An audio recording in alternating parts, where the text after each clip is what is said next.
boa tarde. Estamos entrando no ar com o seu Quem é Quem aqui na Folha FM. Hoje estou gravando o nosso programa nesse estúdio maravilhoso que fica aqui na Folha de Boa Vista, gente.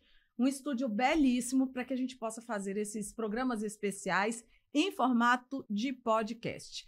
E hoje eu recebo aqui o Dr. Bruno Vanderlei. Que satisfação ter ele aqui com a gente, para falar sobre os cuidados com o coração.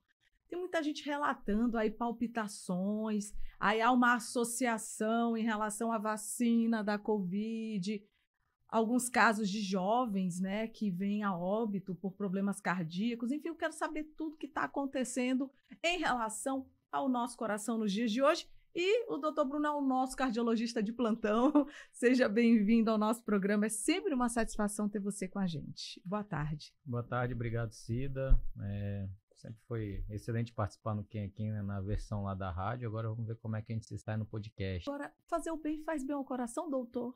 Ah, com certeza. Isso daí, você, fazer caridade, eu acho que é uma das melhores coisas que você pode fazer para você, para o outro e para o seu coração. O estresse maltrata muito o coração da gente. Então, assim, acaba que a pessoa se anima, começa a ir para academia. Às vezes é o que eu explico pelos motivos errados, né? Ah, vou lá porque eu quero ficar com shape top pro carnaval, quero ficar bem pro carnaval. E aí ele acaba, às vezes, fazendo, inclusive, se prejudicando, que aí ele vai começar a fazer umas dietas bizarras e malucas. Ele vai, nunca malhou na vida e começar numa intensidade muito acelerada para poder chegar no que quer. Então, às vezes, ele pode acabar se prejudicando. E pior, depois que ele consegue atingir totalmente ou parcialmente o objetivo dele, que é chegar no carnaval bem, aí ele simplesmente para.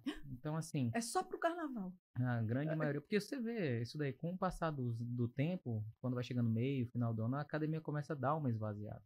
Então, eu sempre brinco com o pessoal da mesma...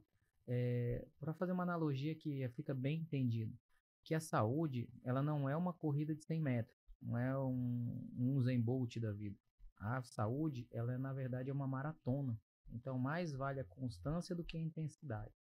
Então, isso é muito importante. Então, é o que eu brinco. Olha, vão para a academia. Depois que acabar o carnaval, continuem indo para a academia. Eu acho que as motivações é o que move o mundo. Então, assim, você acorda todo dia para trabalhar, você tem uma motivação. Você sempre tem aquela motivação. Ah, eu tenho o sonho, a sua motivação. Então, eu quero ser médico. Então, você todo dia acorda, estuda. Então, assim, eu não sou muito de julgar quais são as motivações que levam a pessoa a fazer, mas às vezes existem aquelas motivações fortes e aquelas motivações fracas. Eu acredito que motivação estética, ela acaba sendo uma motivação fraca, que depois que a pessoa conquista aquilo, ela simplesmente deixa de lado. Ou ela não acha que aquilo ali é importante no meio do processo, muito importante para continuar com as abnegações, de ter que dizer não para, por exemplo, não comer alguma coisa mais gordurosa, ou simplesmente fazer atividade física todos os dias. É diferente quando você tem um motivo. Vou dar um exemplo básico. Passei num concurso. Pô, o concurso é fantástico. Ele tem a fase do teste físico. Então, passei num concurso muito bom, salário top, vou amarrar meu burro na sombra, só que eu tenho que passar no teste físico. Esse cara, ele vai dar o sangue, ele vai dar a vida para chegar no teste físico 100%. Por quê? Porque o objetivo ali, o que motiva a motivação dele é uma motivação extremamente forte. É ele garantir ali o futuro dele para o resto da vida. Muita gente faz uso de suplementos, anabolizantes. E o que isso pode ocasionar com o coração? Já tenho relatos de pessoas jovens que estão com problemas renais por conta desse tipo de suplemento. Na grande realidade, é uma das coisas meio... até complicadas, porque isso daí o próprio paciente sabe. Isso daí é uma das coisas que mais é triste, porque eu pego, na verdade, eu estou na outra faixa. Tem gente que começa a fazer isso, eu estou na fase que o cara já complicou e vem comigo. Então, assim, eu já chego pegando aquelas complicações, por exemplo, do uso de anabolizante. O suplemento, só fazer um adendo, ele pode ser usado, tá? Não tem uma contraindicação, basicamente igual o anabolizante, mas o anabolizante sim. O anabolizante, se ele for prescrito sem indicação, ele pode trazer vários problemas. Inclusive, eu fiz uma postagem recente sobre não só anabolizantes, como aqueles implantes hormonais, aqueles implantes que a pessoa faz subcutâneo, mostrando que eles também, se forem indicados sem alguma base realmente científica legal, ele pode trazer uma complicação como infarto, arritmias, hipertensão em pacientes que são até muito jovens. Atletas têm que ter um cuidado especial com o coração? Com certeza, o atleta ele faz o que a gente chama de exercício físico competitivo. E o fato de fazer um exercício físico competitivo, ele coloca o coração dele num estresse maior. Então, existe uma diretriz para isso, que é a Sociedade Brasileira de Cardiologia, junto com a de exercício físico, eles botam o seguinte, que para quem faz atividade física, e aí vamos dizer, competitiva, o paciente ele sempre tem que fazer uma avaliação cardiológica, um eletrocardiograma e, nesse caso, acompanhado de um teste ergométrico, aquele teste da esteira, que o paciente vai fazer o teste de esteira e checar se naquele esforço máximo ele pode ter algum problema a mais. Normalmente, quando você não faz atividade física competitiva, faz atividade física normal ou simplesmente recreacional, você só vai precisar fazer um teste de esteira, por exemplo, só para nível de comparação, quando você está acima de 60 anos. Isso, mas então, para todo... Esse povo que joga futebol toda semana... Não, para todo mundo, seja atividade física de academia ou recreativa, sempre tem que ter pelo menos uma avaliação do cardiologista com o eletrocardiograma, porque o eletrocardiograma é um exame simples, rápido, fácil, barato.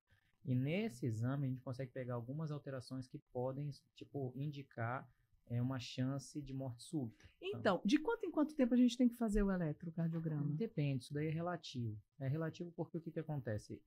Eu sempre falo com meus pacientes e eu não vou mudar aqui. Não existe receita de bolo, Cida. Então, o que acontece? Cada um é diferente. Exatamente. Se você pega um paciente novo, tem 18 anos, o cara joga bola, faz tudo, nunca sentiu nada, tem um eletro normal, não precisa ficar repetindo anualmente, a não ser que esse paciente de 18 anos comece a apresentar alguns sintomas que antes não apresentava. Poxa, comecei a ter dor no peito, falta de ar, alguma coisa que justifique isso. Entendeu? Então é diferente para cada caso. Eu nunca chego e fico fazendo essa questão de receita de bolo, até porque eu falo, cada paciente é cada paciente. Então, assim, a gente geralmente avalia primeiro o paciente. E aí, com base no paciente, você vai decidir se você pede ou não o exame. Porque o nome já fala, é um exame complementar. Complementar ao quê? A clínica. E a clínica vai ser sempre soberana. A clínica é soberana. A gente sempre ouve isso, né? O médico é que vai dizer ali exatamente qual o direcionamento para exames e dietas, o que quer que seja. E assim, a gente está num mundo, né? Que assim, o mundo, ele até a parte da saúde, ele virou um mercado. Então, por exemplo... Você vai, eu não estou falando isso num tom de crítica, só num tom de informação. Um tom de informação. Mas, por exemplo, se você vai para São Paulo hoje, você vai num grande hospital desse e fala assim, eu quero fazer um check-up. Meu amigo, tipo assim, o check-up deles, eles vão te pedir 1 milhão de exames, entendeu? Então, assim, é uma coisa que já está tomando uma proporção gigante. É necessário tudo isso, Tutu? Então, é o que eu falei. Eu sou do tipo de pessoa que avalia cada caso. Cada caso é um caso. Então, assim, se eu não acredito que aquele exame vai me trazer alguma coisa que vai mudar a minha conduta, eu costumo não solicitar. Eu só peço um exame quando eu acredito que aquele exame vai fazer talvez mudar a minha conduta. Sabe o que você está me fazendo lembrar dos médicos da família, os médicos de antigamente, né? Que aqui a gente tinha o doutor Elesbão, o doutor Silvio Botelho, né?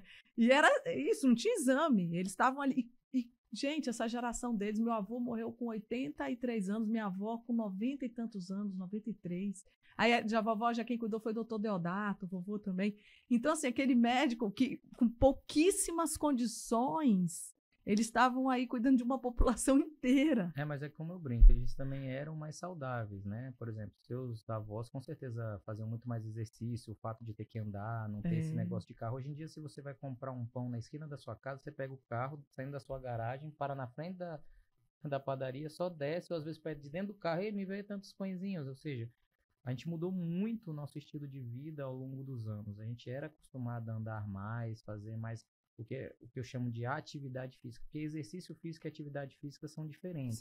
Para a questão médica, atividade física é qualquer coisa que você faça que inclua um exercício. Então, por exemplo, eu sou um carteiro que tenho que ficar andando de bicicleta ou andando para entregar as cartas. Naquele negócio, você está fazendo uma atividade física. Exercício físico já é uma situação que é completamente diferente, porque é uma situação programada e repetida. Então, é como você for, por exemplo, numa academia. Eu vou ficar aqui 1 hora na academia, eu vou fazer 3 séries desse exercício, 3 séries desse, correr 15 minutos. Isso é um exercício físico, é uma coisa programada e repetida. Os dois funcionam, a atividade e o exercício? O exercício físico, ele é superior à atividade Ah, física. é? Isso. Quer dizer que eu tô achando que eu tô abafando, que eu subo e desço a escada da Folha todo dia, eu acho que eu estou me Mas exercitando. ainda assim, a atividade física é melhor do que o sedentarismo. Então, sedentarismo então é tô pior do lucro. que quem faz atividade. Mas é porque o que que acontece? Eu tenho uma piada clássica que eu faço no meu consultório. Eu chego com meus pacientes assim e eles falam exatamente isso. Ah, doutor Bruno, mas eu faço aqui para fazer minhas coisas, eu tenho que andar muito e tudo mais. Eu falo, olha, se fosse por isso, o carteiro era imortal, né? Ele não morria nunca. Faz sentido. Você entendeu? Mas enfim, atividade física você recomenda para todo mundo e você já dá o exemplo, falou agora pra gente aqui. Isso, eu acho que o exercício físico ele tem que ser bem definido. Qual é o exercício físico que faz bem pro coração? Então, fiquem atentos a essa parte que é uma das mais importantes. Qual é? Não precisa ser exercício físico assim, de intensidade alta, é leve a moderada. Então, é uma combinação de atividade resistida e aeróbica leve a moderada. E, de preferência, de 150 a 300 minutos por semana. Só que você não pode fazer, tipo, vou fazer 150 minutos em um dia, para já garantir minha semana. Tem que ser em pelo menos 3 dias. Então, o que eu recomendo? 3 vezes na semana de 50 minutos, 4 vezes na semana de 40 minutos, ou 5 vezes na semana de 30 minutos, para atingir o quê? O mínimo que é o 150, de uma atividade leve a moderada.